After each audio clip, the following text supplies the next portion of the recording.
Thank you, Mr. Chairman. I have been to the border, and I have absolutely not seen any indication of a deficit of empathy. In fact, just the opposite is what I have seen over and over and over, and I'm returning back to the border at the end of next week. And it is unbelievable that such accusations would be hurled against you and those agents who are working so hard and giving so much of their time, and to ask for seeing improvements. There's no question, as you have testified, that as the funds came, which the Democrats continually held back from coming, as the funds were made available, improvements have been evident, and they've been stunning. I'd like to ask you regarding the cartels renting of children. I've seen that agents are now even beginning to find paper flyers advertising this type of thing. Is that true? Yes, I mean, we've seen direct Facebook advertisements in Central America. Smugglers will use any means necessary to get customers. How much does it cost to rent a child? It depends. We've had indications in Homeland Security investigation efforts and Border Patrol agents doing good intelligence interviews that it could cost anywhere from a few hundred, or even in some cases less than $100, up to $1,000 or more. So walk us through the process. A child, there's advertisement, parents, someone responds, a child is offered? Yeah, so in many of these communities in Central America, it's pretty known who the coyote is, who the alien smuggler who's willing to bring you to the United States is in those communities. So what they'll have a situation where everybody knows if they bring a child, they'll be allowed to stay in the U.S. They call it a passport for migration. I heard that directly from a gentleman from Huehuetenango, the westernmost province of Guatemala.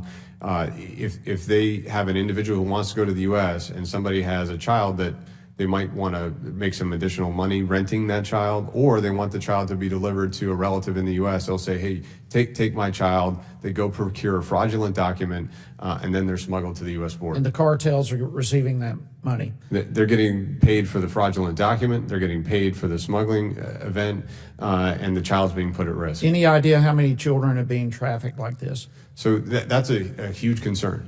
We've identified 5,500 cases of fraud in family units in just the 8 weeks or so that we've had special agents helping our Border Patrol agents with these investigations. 15% of those that they've interviewed have turned out to be fraudulent cases.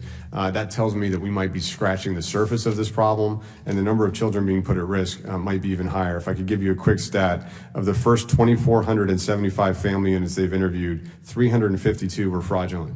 14.2%. 921 fraudulent documents have been uncovered, and we've prosecuted 615 individuals for basically trafficking or smuggling a child with fraudulent documents. So that's just in the last 8 weeks we've been doing this operation. Unbelievable. Another issue is obviously the treatment of migrants. We've heard in this room that there are people being held in rooms with no running water.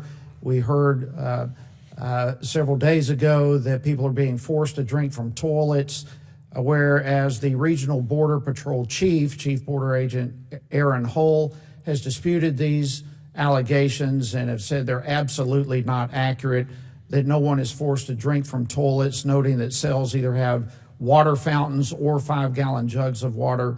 What's the truth of the matter? Yeah, that's our requirement by our policy. Again, it's overseen by multiple layers of oversight.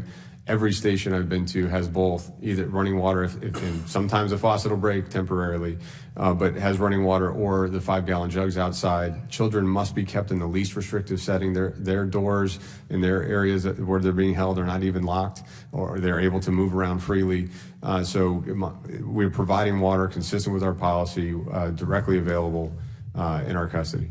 Maintaining border agents has got to be, in recruiting them, there's got to be a serious problem. I know you're working on it. There's about 7,000 fewer than needed, as I understand it. Does it help when some elected officials refer and liken our agents with Nazis and claim that the agency is running concentration camps?